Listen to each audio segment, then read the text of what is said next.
Coach Matt Grobe, incredible day for the guys up and down the lineup. Guys finding ways to score and minimize mistakes. How happy were you with today's performance? Well, I've been waiting all spring. I mean, I know we have this grant. I've been waiting for it to come out. And the problem is we've had one or two or three guys play good, and the others guys haven't. And it's been a different group. It's not like it's been one guy that's played great and everybody else hadn't.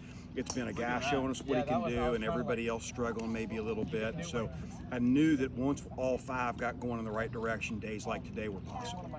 You look at, and it started from the beginning. Guys scoring. CJ jumps out with two birdies, almost immediately. Kolaski, after yesterday's issues, he comes back and eagles the first. And then, Clayton got it going. Bilby and JF both got it going late too. Yeah, I think this is a team, the thing that's really gotten good to watch them mature is they handle the situation that's in front of them. They don't look ahead, they don't look back. Sometimes when you're younger, you start to worry about what's coming up, or you worry about a mistake you just made. And these guys have gotten really good over their careers. And now they're at the point where if we've got one shot and it's in front of us, that's all that matters. And they're not thinking about what it means or what's in the future. And I think that's what's really helped these guys. You can get off to a hot start and then keep it going. If you don't get off to a hot start, they know they're going to get something later. And so that's kind of what I see as a team that fights every hole they play.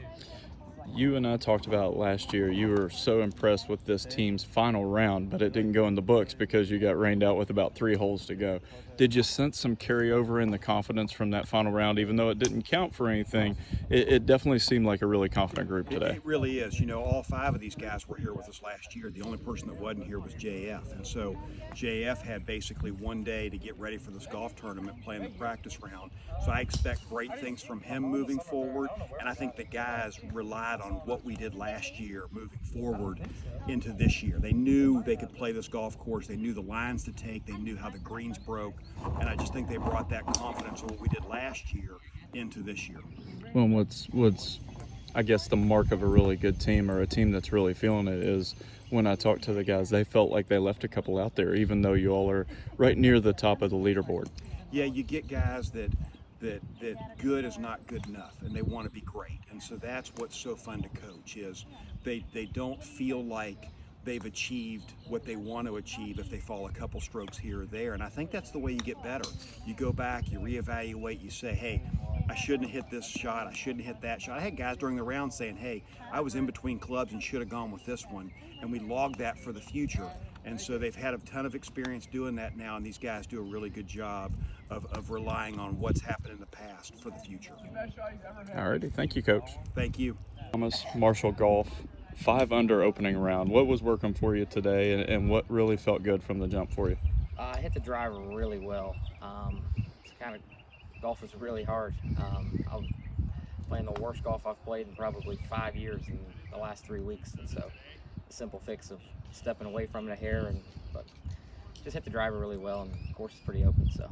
Well, and even when shots went awry, I know that there was one hole you went sand, but were able to get the save. Is that kind of what it's about here at True Blue, is minimizing your mistakes? Yeah. So the first couple of rounds I played at St. Simon's were kind of the same direction. I just could never get that 6-foot par save to go, and it was just over and over and over again. I missed 6-footers for par. So we finally got a couple of those to go today, and ended up bogey free. So. No, and as a team, I mean, this wasn't just an individually successful day. For the team to have a performance like this, after trying to put all the pieces together, you'd have one person go off, and then everybody else would struggle. It seems like everybody kind of got it going from the jump today. Yeah, I mean, our winters are hard, so we don't get to play golf a whole lot, but we have that simulator, but it's just not the same. But today was really good. We need 2 more days just like that.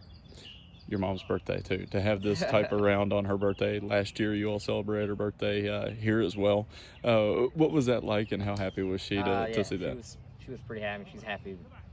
She's always happy, so she probably doesn't know if I shot 73 or 65. I mean, there's nothing about golf, but yeah, I'm sure she'll have a glass of wine tonight, I'm sure. All right. Thanks, Clayton. Yeah, man. For today, what was working well for you, and how comfortable did you feel on this course? We came here last year. I had a lot of learning experience from that and from our practice round the last 2 days, and so I felt like I knew how to get off the tee, and I did it well. I executed nearly every shot exactly how I wanted to. Tee to green, it was a pretty good day, you know, and I made some putts when I needed to and ended up getting it in the house at 69, and I was very, very pleased. For True Blue, I know last year seemed like everybody golfed well. There'd be one or two holes individually that guys would have that would trip them up. How important is it to kind of just minimize mistakes? And okay, maybe it's not the play you want to make, but sometimes you got to make the safe play and get out with a par or bogey and keep it moving. Absolutely. You know, a lot of what we've been doing the last couple months is trying to understand our games and how we can limit mistakes, because we have the firepower, we have the ability to go out and shoot some low numbers, but we also have that limit and that threshold where sometimes we make a bad decision and we make a big number. So as a team, we're doing a lot better at minimizing mistakes and making birdies and making pars whenever we are making mistakes. So we've done a great job about that. I've done a great job about that. And today was just trying to get the golf ball around the course in as few strokes as possible, man, and I did it a little bit. Don't correct me if I'm wrong, but last year you all came here and had a great third round going, but then it got wiped out with a few holes to go. Even though that didn't go down in the scorecard for Marshall, did that help building moving forward? Because it seems like you got the entire team back. Absolutely. You know, with the exception of Tyler Jones, it's the same team that we had last year when we subbed in J.F. Aver, who is a fantastic golfer. And we came here with a lot of confidence because we knew that we could score here. We knew that off the tee we're one of the most long and straightest team maybe in our conference. And so we know that we can score. We came here with the understanding that we're going to have to ball strike it this week because it's going to be windy. We were a little bit fortunate today with the wind. It kind of held down until maybe the last 6-7 holes. And we were able to go out and make some red numbers. It was awesome. Alrighty. Thank you, Cameron. Yeah, appreciate you.